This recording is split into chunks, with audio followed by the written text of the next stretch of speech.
Hello dear friends, welcome to all of you in our channel study with Alo. Friends, आज हम जो discuss करने जा रहे हैं वो सोशियोलॉजी के क्वेश्चंस पे होगा, जो कि मोस्ट इंपॉर्टेंट क्वेश्चन है फ्रेंड्स। और नए क्वेश्चन को इंक्लूड किया गया है जो कि एग्जामिनेशन में नए क्वेश्चन आते हैं। ठीक है, तो आज हमारी थर्ड क्विज है और इसको हम अच्छे से टैकल करेंगे। तो आइए हमारे साथ फ्रेंड्स और देखते हैं पहले क्वेश्चन को। देखिए फ्रेंड्स, हमारा जो पहला क्वेश्चन है वो है कि 18 अगस्त 2020 को केंद्रीय मंत्री रविशंकर प्रसाद ने किस चैलेंज की शुरुआत की है। ठीक है, तो बिना टाइम वेस्ट किए फ्रेंड्स इस क्वेश्चन को हम समझेंगे और आप भी हमारे साथ। ठीक है, इसको गेस करिए कि 18 अगस्त 2020 को केंद्रीय मंत्री रविशंकर प्रसाद ने किस चैलेंज की शुरुआत की है। तो फ्रेंड्स, ये फर्स्ट पेपर में भी इंपॉर्टेंट हो सकते हैं सारे क्वेश्चन, और सेकंड पेपर जो कि सोशियोलॉजी है उसमें भी कई सारे नए क्वेश्चन पूछे जाते हैं। ठीक है, क्योंकि जो इन्वायरमेंट वाली टॉपिक उसमें ऐड हुई है कंप्यूटर से रिलेटेड, और उसके बाद में जो पर्यटन वाला है, कई सारी चीजें और नए क्वेश्चन भी पूछे जा रहे हैं। ठीक है, कौन सा खेल कहाँ से संबंधित है, तमाम सारे क्वेश्चन नए आते हैं। तो अब नए क्वेश्चन को ही हमें सॉल्व करना है, क्योंकि पुराने क्वेश्चन पे ऑलरेडी हमारी पकड़ रहती है। ठीक है, क्योंकि प्रीवियस ईयर पेपर वगैरह बहुत सारे लोग सब सॉल्व किए रहते हैं, उनको सारी चीजें आती रहती है। ठीक है, तो नए क्वेश्चन पे हमारी कमांड नहीं रहती और वही क्वेश्चन गलत होते हैं। ठीक है, तो नए क्वेश्चन पे कुछ प्रैक्टिस करके हमें एग्जामिनेशन में जाना है और एग्जाम भी बहुत करीब में है। ठीक है, तो आइए फटाफट और इसको सॉल्व करते हैं। तो देखिए, 18 अगस्त 2020 को केंद्रीय मंत्री रविशंकर प्रसाद ने किस चैलेंज की शुरुआत की है। तो देखिए यहाँ पे जो ऑप्शन में दिया गया कि देसी माइक्रो प्रोसेसर चैलेंज, स्वदेशी माइक्रो प्रोसेसर चैलेंज, या दोनों, या स्वमित्र चैलेंज। तो वो कौन सा चैलेंज है फ्रेंड्स? वो है स्वदेशी माइक्रो प्रोसेसर चैलेंज। ठीक है, तो ऑप्शन बी हमारा राइट आंसर होगा, ऑप्शन बी। ठीक है,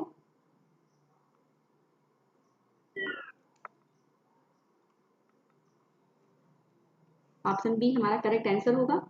ठीक है, नेक्स्ट क्वेश्चन है कि पारिस्थितिकी निम्न के बीच पारस्परिक संबंधों का अध्ययन है। तो किन के बीच जो पारिस्थितिकी है, किन के बीच पारस्परिक संबंध रखती है? तो वो रखती है जीव और वातावरण के बीच में। ठीक है, यानी जो जीव होते हैं और वातावरण, उनके बीच में पारिस्थितिकी के बीच पारस्परिक संबंध होता है। ठीक है, तो जीव और उसका वातावरण। ठीक है, देखिए अगला क्वेश्चन है कि निम्न में से कौन सा एक कृत्रिम परितंत्र है, यानी इसमें वन है, तालाब है, खेत है या सभी है। तो वो कौन है जो सबसे कृत्रिम परितंत्र है? मोस्ट इंपॉर्टेंट क्वेश्चन है फ्रेंड्स। वन, तालाब, खेत या सभी, आप भी गेस करिए कि निम्न में से कौन सा एक कृत्रिम परितंत्र है। ठीक है, तो वो कौन सा होगा? वो है खेत, यानी करेक्ट आंसर हमारा ऑप्शन बी हो जाएगा। ठीक है, अगला क्वेश्चन है कि भारत द्वारा भूमि क्षरण तटस्थता प्राप्त करने का लक्ष्य रखा गया है। बहुत इंपॉर्टेंट क्वेश्चन है कि भारत द्वारा भूमि क्षरण के लिए तटस्थता प्राप्त करने का जो लक्ष्य रखा गया है वो कब तक रखा गया है? 2040 तक, 2035 तक, 2030 तक या 2025 तक? इस तरह के क्वेश्चन भी एनटीए नेट एग्जामिनेशन में पूछे गए हैं। ठीक है, तो कब तक के लिए रखा गया है फ्रेंड्स? तो वो रखा गया है 2030 तक के लिए। मोस्ट इंपॉर्टेंट क्वेश्चन है, आप इसको लर्न करके रखिएगा। ऑप्शन सी हमारा करेक्ट आंसर होगा। ठीक है, देन हमारा नेक्स्ट क्वेश्चन है कि राष्ट्रीय वन नीति में भारत के कुल भौगोलिक क्षेत्र में कितने प्रतिशत पर वन रखने का लक्ष्य है। ठीक है, तो जो राष्ट्रीय वन नीति में भारत का जो कुल भौगोलिक क्षेत्र का कितने प्रतिशत पर वन जो है वो रखने का लक्ष्य रखा गया है। तो कितने प्रतिशत पे रखा गया है फ्रेंड्स? वो रखा गया है 1/3। मोस्ट इंपॉर्टेंट है। ठीक है, तो आप इसको लर्न करके रखिएगा। 1/3 पर क्या है कि वन रखने का लक्ष्य रखा गया है भारत के कुल भौगोलिक क्षेत्र में। ठीक है, तो 1/3, आधा, चौथाई, 1/3 या पांचवा, तो उसमें जो राइट आंसर होगा वो होगा ऑप्शन बी। हमारा जो अगला क्वेश्चन है वो है कि इनमें से कौन वायु प्रदूषण के जैविक सूचक का कार्य करता है। ठीक है, तो इनमें से कौन है जो वायु प्रदूषण के जैविक सूचक का कार्य करता है? देखिए, लाइकेन, मनी प्लांट, फन या कोई नहीं। ये सब फर्स्ट पेपर में भी पूछे जा सकते हैं और सब्जेक्ट में भी आने की संभावना है। ठीक है, तो आप ये सब अच्छे से एक बार रिवाइज कर लीजिएगा। इनमें से कौन वायु प्रदूषण के जैविक सूचक का कार्य करता है? तो वो कौन होगा? लाइकेन, मनी प्लांट, फन या कोई नहीं। तो फ्रेंड्स, इसका जो राइट आंसर होगा वो होगा लाइकेन, यानी ऑप्शन ए हमारा राइट आंसर हो जाएगा। हमारा अगला क्वेश्चन है कि वृक्षादित क्षेत्र सर्वाधिक है, यानी वृक्षादित जो क्षेत्र है वो कहाँ पे सर्वाधिक है। ठीक है, तो वो कहाँ पे है? पूर्वी दक्कन में, उत्तरी मैदानी क्षेत्र में, पश्चिमी तट में या पूर्वी तट में। तो इसका जो राइट आंसर होगा फ्रेंड्स वो होगा ऑप्शन ए, यानी पूर्वी जो दक्कन है वहां पे क्या है, जो वृक्षादित क्षेत्र है वो सर्वाधिक है। ठीक है, तो ऑप्शन ए हमारा करेक्ट आंसर हो जाएगा। नेक्स्ट क्वेश्चन है कि वायु प्रदूषण नियंत्रण हेतु सितंबर 2018 में वाईएयू ठीक है, VAYU प्रणाली का शुभारंभ किस नगर राज्य में किया गया था। ठीक है, तो वायु प्रदूषण नियंत्रण हेतु सितंबर 2018 में वायु प्रणाली का शुभारंभ किस नगर राज्य में किया गया था। ठीक है, चेन्नई, वाराणसी, अमृतसर, दिल्ली। बहुत इंपॉर्टेंट क्वेश्चन है फ्रेंड्स, कहाँ पे ये किया गया था, किस राज्य में। ठीक है, वायु प्रदूषण नियंत्रण हेतु 2018 में वायु प्रणाली का जो शुभारंभ था वो किस नगर में किया गया था, तो वो कहाँ पे किया गया था फ्रेंड्स, वो किया गया था दिल्ली में। ठीक है, तो ये बहुत इंपॉर्टेंट क्वेश्चन है, नई दिल्ली, आप इसको लर्न करके रखिएगा।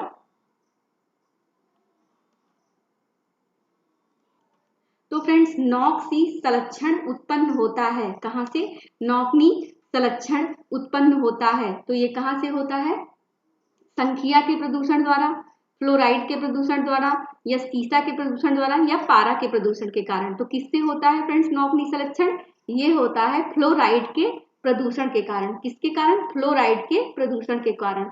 तो ऑप्शन बी हमारा करेक्ट आंसर होगा। देखिए अगला क्वेश्चन है कि राष्ट्रीय पर्यावरण अभियांत्रिकी शोध संस्थान NEERI कहाँ पे स्थित है, राष्ट्रीय पर्यावरण अभियांत्रिकी शोध संस्थान NEERI मोस्ट इंपॉर्टेंट क्वेश्चन है फ्रेंड्स। तो ये कहाँ पे राष्ट्रीय पर्यावरण अभियांत्रिकी शोध संस्थान कहाँ पे है ये बताना है। देखिए बेंगलुरु में, नागपुर में, लखनऊ में या बिहार में। तो फ्रेंड्स जो राष्ट्रीय पर्यावरण अभियांत्रिकी शोध संस्थान है वो है नागपुर में। ठीक है, तो ऑप्शन बी हमारा करेक्ट आंसर होगा। अगला क्वेश्चन है कि अभिरक्षा हत्या किससे संबंधित है। ठीक है, तो अभिरक्षा जो हत्या है वो किससे संबंधित है, अपराध से, लैंगिकता से, ऑनर किलिंग से या तीनों से। ठीक है, ए या सी दोनों से हो जाएगा। ठीक है, तो किससे है अभिरक्षा हत्या, ये है ऑनर किलिंग से। ठीक है, तो ऑनर किलिंग है भी नेट के जो सिलेबस है उसमें ऑनर किलिंग भी दिया गया था और नेट में ये क्वेश्चन आया भी था कि ऑनर किलिंग क्या है। ठीक है, तो अभिरक्षा जो हत्या है वो किससे संबंधित है, ऑनर किलिंग से। तो ऑप्शन सी हमारा करेक्ट आंसर हो जाएगा। सामंजस्य व समझौते की परिस्थितियों में प्रायः नारी को किसकी बलि देनी पड़ती है। जो सामंजस्य व समझौता होता है इन परिस्थितियों में प्रायः नारी को किसकी बलि देनी पड़ती है, अपने स्व की, दूसरों की, अपनों की या कोई नहीं। ठीक है, तो इसमें किसकी जो बल देती है जो नारी होती है सामंजस्य व समझौते में, वो अपने स्व की। ठीक है, तो ऑप्शन ए हमारा करेक्ट आंसर होगा। हमारा नेक्स्ट क्वेश्चन है कि किसी भी देश की परंपराओं में विभिन्नता का कारण क्या होता है, यानी जो कोई भी देश है उसकी जो परंपरा है उसकी विभिन्नता का कारण क्या है। ठीक है, प्राकृतिक स्थिति, भौगोलिक वातावरण वहां का, या प्राकृतिक स्थिति तथा भौगोलिक वातावरण, या इनमें से कोई नहीं। तो फ्रेंड्स किसी भी देश की जो परंपराएं होती हैं उसमें जो विभिन्नता का जो मूल कारण होता है वहां की प्राकृतिक स्थिति और उसका भौगोलिक वातावरण। तो इसमें दोनों चीजें इंक्लूड हो जाएंगी, तो ऑप्शन सी हमारा राइट आंसर होगा। ठीक है, बढ़ते हैं अगले क्वेश्चन की तरफ कि समाज में लैंगिक भूमिका की स्थापना किन कारणों से होती है।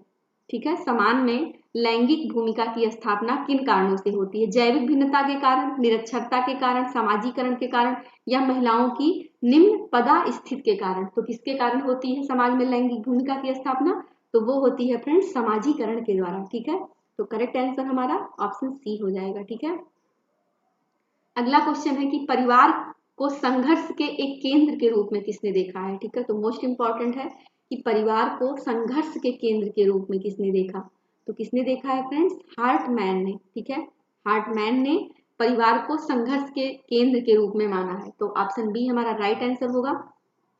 नेक्स्ट क्वेश्चन है कि परिवार के अध्ययन में भूमिका सौदेबाजी, ये क्वेश्चन फ्रेंड्स नेट एग्जामिनेशन में आ चुका है। ठीक है, प्रीवियस में भूमिका के अध्ययन में भूमिका सौदेबाजी का प्रयोग किसने किया है। ठीक है, तो किसने किया है ये किया है फ्रेंड्स विलियम जे गुडे ने। ठीक है, तो करेक्ट आंसर हमारा ऑप्शन बी होगा।